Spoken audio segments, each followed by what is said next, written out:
when the world is growing very fast, when commodity prices are very high, countries in Latin America grow pretty much no matter what you do.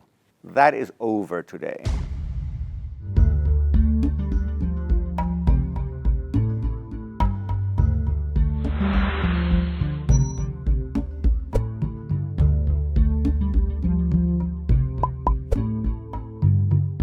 Brasil entrevista hoje o economista Andrés Velasco. Andrés é chileno, ele tem doutorado em economia pela Universidade Columbia, onde ele também leciona atualmente na cadeira de desenvolvimento internacional na Escola de Assuntos Públicos e Internacionais. O Andrés foi ministro da Fazenda do Chile, também foi candidato à presidência do Chile e também já deu aula de economia na Universidade Harvard e na Universidade de Nova York. Andrés, thanks so much for being with us today. I'll start asking you about your recent research on how countries have behaved during the last commodity cycle, during the middle 2000s. And for what I understood, your conclusion is that Latin American countries have behaved relatively well in comparison to other commodity cycles in the past, in the sense that they didn't overspend. My question is, what has happened since then, after the commodity cycle was over, and now during like more difficult, more tough economic times? Do you still think that they are behaving properly in fiscal terms? Yes and no. I think there is an achievement and there's a problem. The achievement, as you pointed out, is that the recent cycle was less bad when it comes to fiscal policy than previous cycles. The problem is this: when you produce commodities and your commodities are cheap, nobody wants to lend to you. When suddenly the price of copper or the price of oil or the price of wheat or the price of any commodity goes up, you have more money, and in addition to that, you're more creditworthy, so everybody wants to lend to you. And so historically, in many commodity producers, including Latin America, when you had a commodity boom, you had an expanding boom, and you also had a credit boom. What's the problem? That these booms eventually come to an end, and countries end up with too much debt. The adjustment has to be too sharp, too abrupt, and that's bad for growth, that's bad for equity, that's bad for the standard of living. The recent boom was less bad in this respect, in that many countries across the world, including countries in Latin America, were a little more careful, both on the fiscal policy front and also on the monetary policy and financial policy front, so that we had booms, but not as big. So far, so good. That's the good news. What's the problem? That not many countries saved sufficiently during the boom to bring down debts, both public debts and private debts. And Brazil is a good example of that. Brazil has been a country with pretty high public debt for a long time. Yes, the debt today is more in reais and less in dollars. That helps. But coming out of the boom, Brazil still had a pretty large public debt. And that has proven a big liability recently. The other problem in Brazil is that when the big financial crisis hit in 2008 and 2009, Brazil tried to put into place a counter-cyclical fiscal policy, which is a good idea. The problem is that by definition, counter-cyclical policies have to be temporary. When the crisis hits, you spend more. When the crisis ends, you spend less. Brazil kept on spending, not only in 2009, but 2010, 11, 12, 13, and the consequence is very clear. Brazil is today in a big fiscal mess, and this is bad for growth. It is requiring a big fiscal adjustment, and that's one of the causes, not the only cause, why Brazil has been sinking economically for the last 2 or 3 years. What's the role, do you think, that this fiscal expansionist fiscal policy had on the current recession? You said it's one of the causes, but not like the only. It's not the only one. But is it the main one? It is probably the main one in two senses. First of all, this is an old problem in Brazil. Brazil has very high interest rates because there's not enough savings. So when there's not enough savings and you want to grow, you have to borrow from abroad.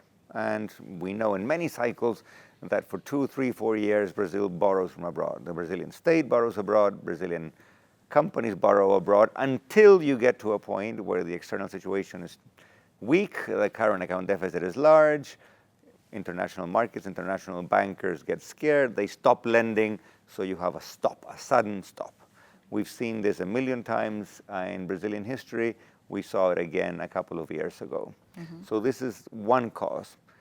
The other related cause is that investors look at the numbers. They realize that debts in Brazil are very large. They realize that there's an underlying weakness. This creates a lot of uncertainty because you don't know what the interest rate is going to be. You don't know what the tax rate is going to be. You have no idea how volatile or how stable markets are going to be. So this depresses investment. You have very weak investment performance for a long time in Brazil. You put the two together, and the obvious result, the sort of inevitable result, is you had a period of boom and then a very sharp period of slowdown. Now, you have to add other things. I think Brazil carried out industrial policies that were poorly thought out. I'm reasonably in favor of industrial policies, but you can do them right or you can do them wrong, and Brazil mostly over the last decade did them wrong. You had misguided credit policies. Again, there's some room for public development banks to supplement private banks, but when public credit runs amok and it is handed out very freely with very few controls, with very little transparency, that also eventually gets you into trouble because that credit has to end, and when it ends, there's another break keeping the economy from growing. You add it all together, and the fact is that Brazil is in a weak situation.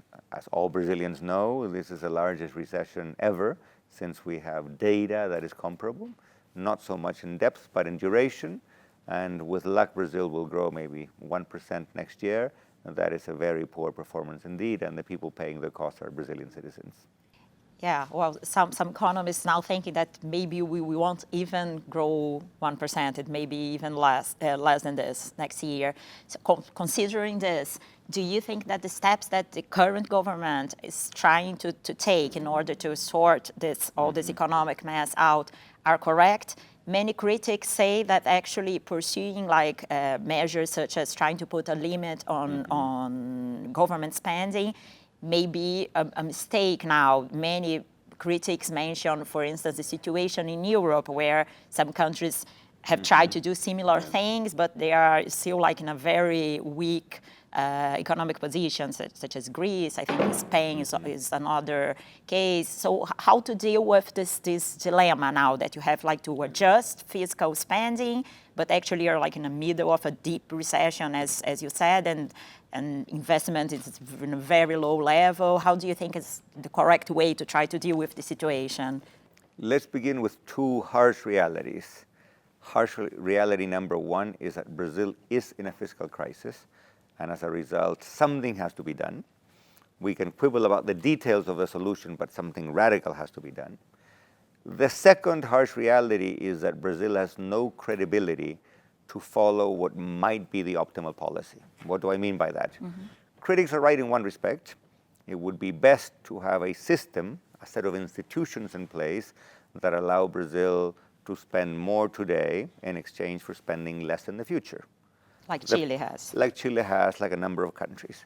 Now, that requires a fiscal rule and a set of fiscal institutions that Brazil does not have. It also requires a degree of credibility and stability in the political system, which Brazil today does not have. So inevitably, whatever Brazil does is not going to be probably the ideal, the first best policy.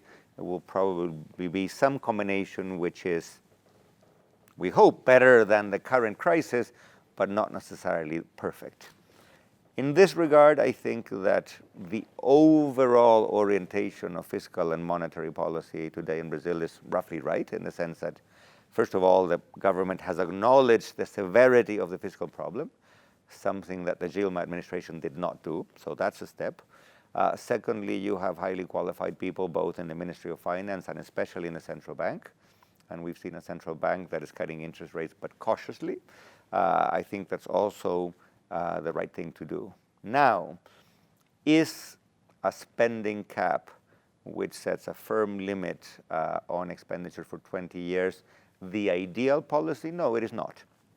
It would be better, clearly, to have a more sophisticated rule, one in which you cap spending on average, but you allow some periods of greater deficits and then some period of surpluses. What's the problem, as I said in the beginning, that Brazil probably today does not have the political climate that would make such a rule feasible, adoptable from a political point of view, nor does the Brazilian state have the credibility to say, okay, we're going to run deficits today and we're going to repay in the future. So maybe this 20-year spending cap is a second or third best adaptation to what is really not only a fiscal crisis, but also a political crisis. Now, could it be that maybe 2 or 3 years from now, when the situation is somewhat more stable, you could imagine moving to a more sophisticated rule? Yes, indeed. But that's very hard to envision in the short run. You said that you're not against government adopting industrial policy, but you said that Brazil did it like not like in the ideal way, not the best. The solutions we adopted over the past years were not the best ones. Which would be like the ideal way of government intervention in the economy? Is there a role for the state in economic development, and what this role should be?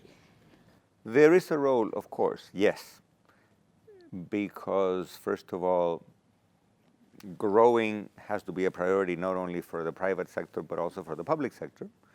And secondly, there are market failures that governments have to help correct, and there are public goods that governments have to provide.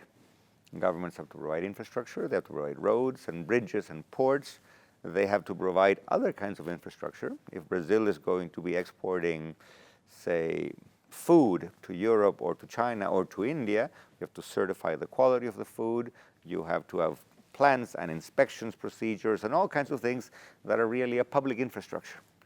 So the question is not, as some critics would put it, yes to government intervention or no to government intervention. There's going to be a role for government, and there is a role for government in every country that grows. That kind of infrastructure, those kinds of rules, of institutions, of certifications are absolutely essential. So the question is not whether to do them, the question is how to do them right. The problem with Brazil, in contrast to, say, the Asian experience, is that you want not only to avoid the market failures, you also want to avoid government failures. You want to avoid capture. You want to avoid arbitrary allocation of expenditures on the basis of political favors, not on the basis of profitability. And you also want a government that can go in and also get out.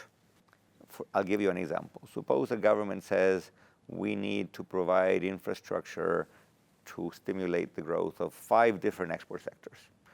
It's possible that of the 5 different export sectors, 3 will do well and 2 will do badly.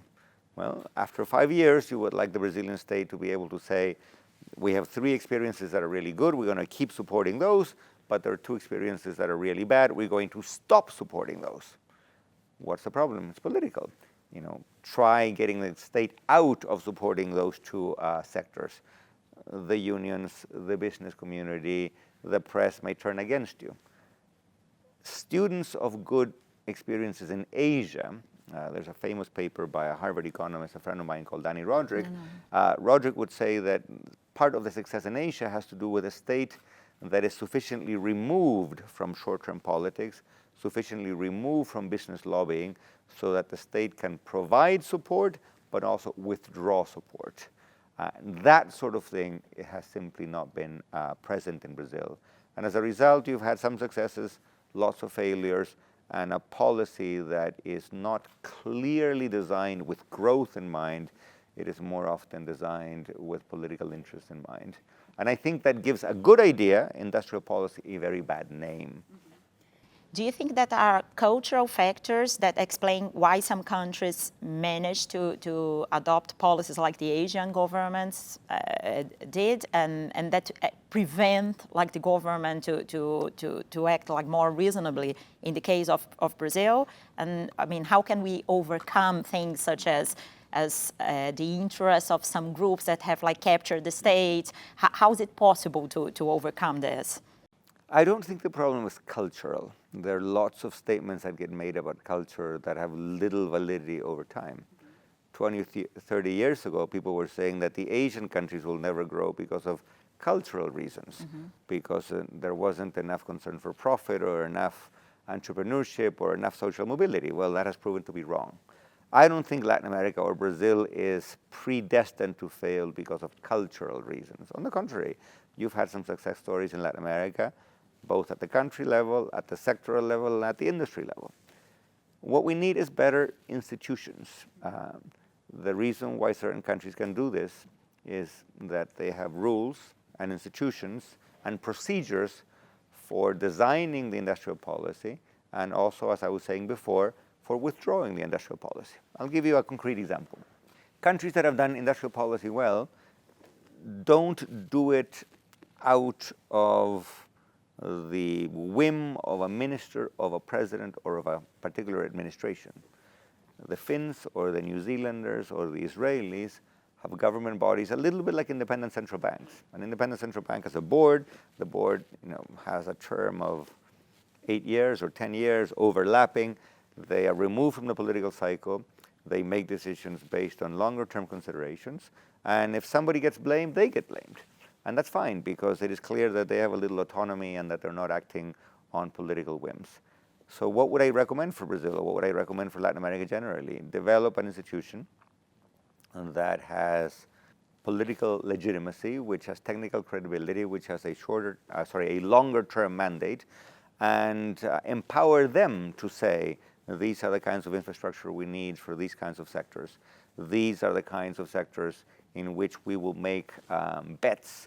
These are the kinds of policies that we will provide in order to support different kinds of sectors.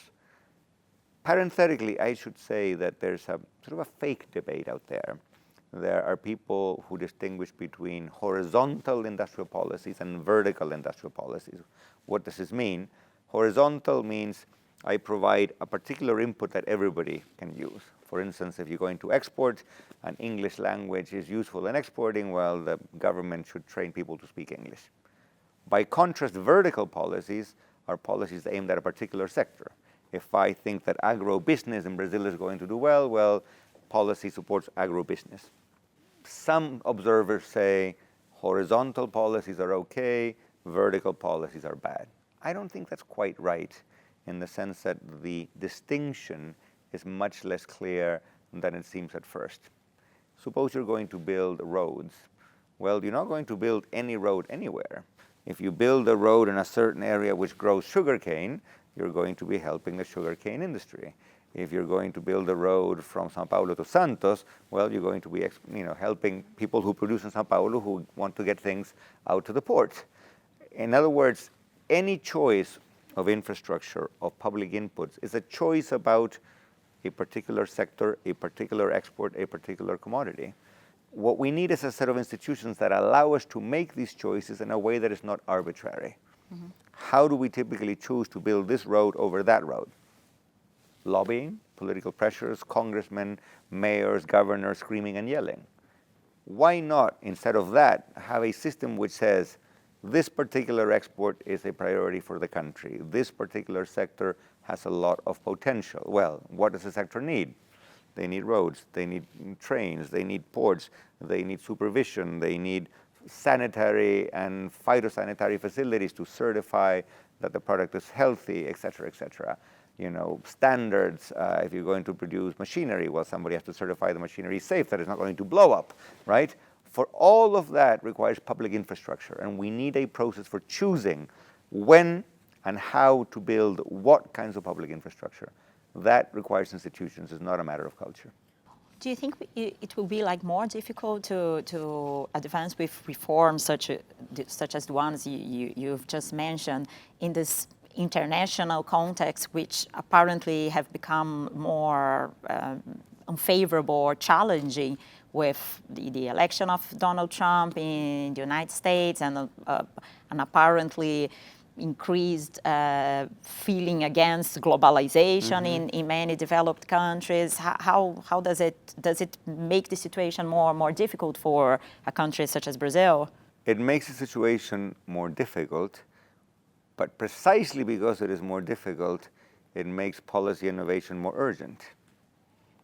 What I mean to say is this: when the world is growing very fast, when commodity prices are very high, countries in Latin America grow pretty much no matter what you do. The striking fact of the last decade and a half is that countries with good policies grew, countries with terrible policies also grew. That is over today. Now the world is growing more slowly. Europe is in a big mess. Japan is stagnating. China is still growing, but at 5%, not at 10% anymore. And the US under Trump is a big question mark. Given all of that, the world is probably going to grow less. You may have a little spring as a result of greater infrastructure spending under Trump in the US, but the overall trend in the world for growth is not good. What does this mean? Well, it means that Brazil is going to have to do more just to stay in the same place. It means that exporting is going to be more difficult, and as a result, you're going to have to work harder to gain export shares. It also means that some of the growth for a country like Brazil is going to be export-driven, but increasingly some of the growth will have to be linked to the growth of the domestic market. And this means something very concrete, that we have to worry about productivity not only in the export sector, we also have to worry about productivity in the local services sector. A lot of the economy today is services. Some services in Brazil are quite efficient. For instance, Brazil has a very modern and sophisticated financial sector. Brazilian banks or Brazilian financial institutions are probably as sophisticated as those in Europe. On the other hand, transport is a service. And I'm pretty sure that the productivity of buses and trains and lorries in Brazil is much, much lower than those in the United States or in Europe or in Asia. So there's a second challenge there, focusing on the productivity of services. They make up the bulk of the domestic economy. If you're not exporting a lot, then the domestic economy has to grow more, and the name of the game there is services.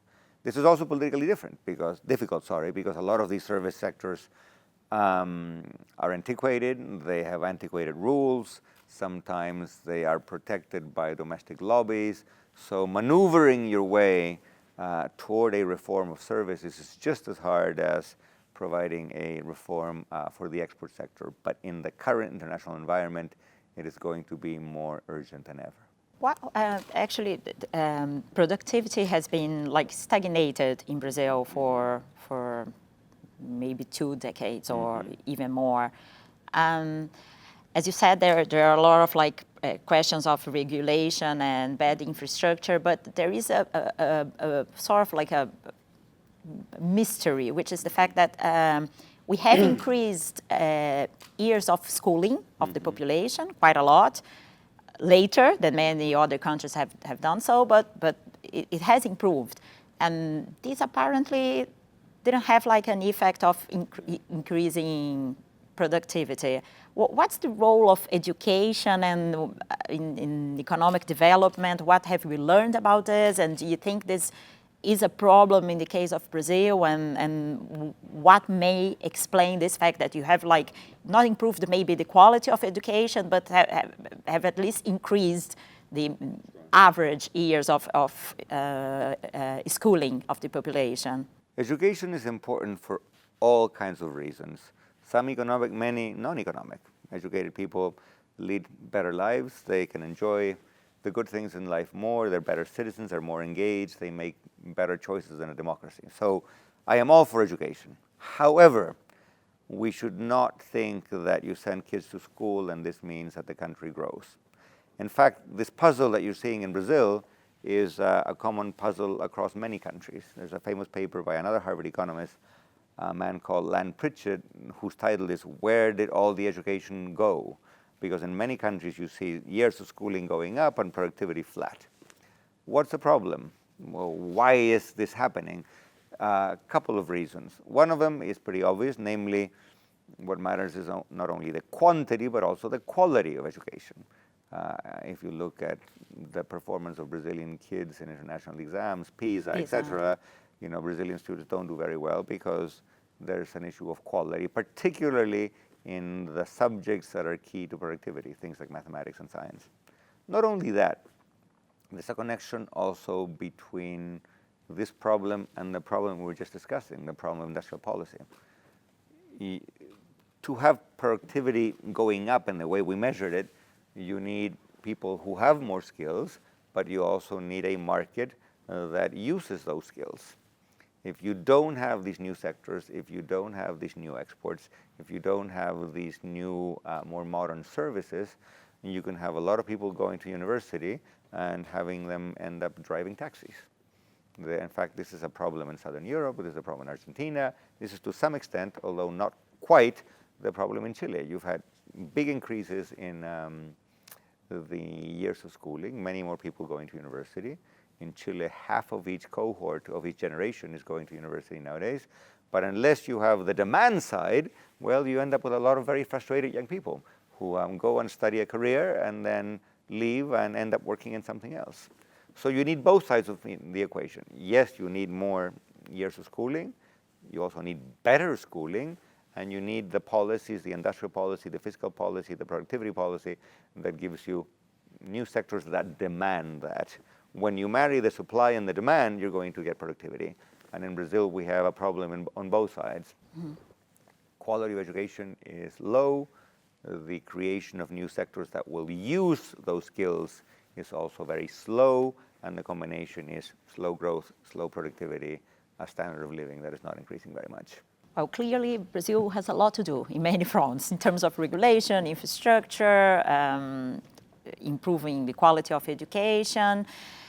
My question is, does it become more difficult with time to catch up in terms of income convergence, especially in a world that has more integrated global supply chains and globalization has advanced a lot over the past decades? With time, does it become more and more difficult to improve the economy and to increase productivity and to achieve what you call income convergence? Yes and no. In one sense, and I think this is what's behind your question, absolutely yes. If you look at the world, it is fairly easy, and a lot of countries have done it, to start very poor and experience a few years of growth. This is what Brazil did in the 70s. This is what China's been doing for a couple of decades. Some countries in Africa are doing it. Other countries in Asia, like Vietnam, have done it. Now, Brazil is no longer a poor country. Brazil is a middle-income country. In fact, if you believe the World Bank, Brazil is an upper middle-income country. Do you believe the World Bank? That Brazil is a middle-income country? There are always technical issues as to how you measure income, etc. But what the World Bank is talking about is a relative ordering. And if there's a measurement problem, it's the same one for Brazil or for China, for Vietnam. As a relative statement, yes, Brazil is much richer than most countries in the world. Of course, those are average incomes. The other big question is distribution. How well is that output distributed? But if you look at income per capita, regardless of measurement problems, Brazil has moved up in the world, which takes me to your question. This is a little bit like climbing a hill, where as you climb more and more, it gets tougher and tougher. If you're going to climb Everest, going from Camp 1 to Camp 2 is very easy. From Camp 2 to Camp 3 is harder. Going to the peak of Mount Everest is very hard indeed. Brazil, like Argentina, like Chile, like Mexico, like Colombia, are countries that are now upper middle income. And so we have to get to the top of the mountain, and that's much steeper. That's why these challenges become more urgent. And that's why we need not only to move into lower kinds of technology or some of the policies we did in the 1960s, import substitution, that is not enough. Today, we really have to find the ways to create new products, use know-how, upgrade skills, the kinds of things we've been talking about. That is not an easy task, but it is an absolutely essential task. Otherwise, we may end up like other countries in Latin America that became upper middle income a long time ago and which have remained there. Argentina being the classic example. Argentina was an upper middle income country 50, 60 years ago. It was, by world standards, a reasonably rich country a century ago, and nothing much has happened. Brazil, in contrast, had some very fast growth in the 70s, then stagnation, then some very fast growth over the last decade, then stagnation.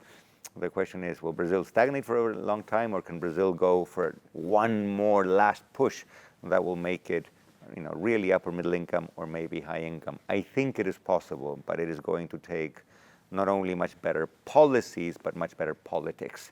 Ultimately, the constraint on Brazil is political. When you get bad politics, which is what Brazil has been having recently, you get bad policies.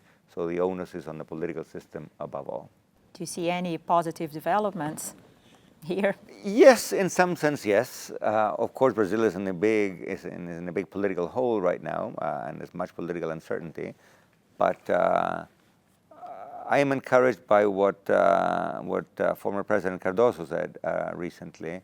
He said, in previous political crises in Brazil, everybody knew the names of the generals. Nowadays, we simply know the names of the judges. And that's a very big change, right? It reveals that political institutions in Brazil are more mature. It means that prosecutors and judges have the political space to do their work, which might have not happened 20 or 30 years ago in Brazil or in many other countries in Latin America. It also shows that Brazil has a much more active and freer press, a much more sophisticated electorate. So far, so good. Now, what's the challenge, of course? To translate those changes not simply into a period of scandal and retribution, but to extract the right lessons and to say we're going to change campaign finance laws, we're going to change probably some things in the Constitution. There are issues of political and constitutional design in Brazil which have to be addressed. You cannot run a political system with the amount of fragmentation Brazil has. The biggest party in Congress has, 70% of seats. It is impossible to put together a majority. That means one has to rethink the electoral system. Brazil probably has to move to a majoritarian system or a less proportional electoral system. You have to change the rules for constituting parties. You have to change the rules for financing campaigns. You probably have to change the rules governing interactions between the federal government and state governments. That is a major task. It is always very hard. Maybe, just maybe, because Brazil is in a political crisis, there's a silver lining in that crisis, and there may be a space for tackling and making those changes, which would be otherwise very, very hard to accomplish. So the crisis may actually be positive. Well, there's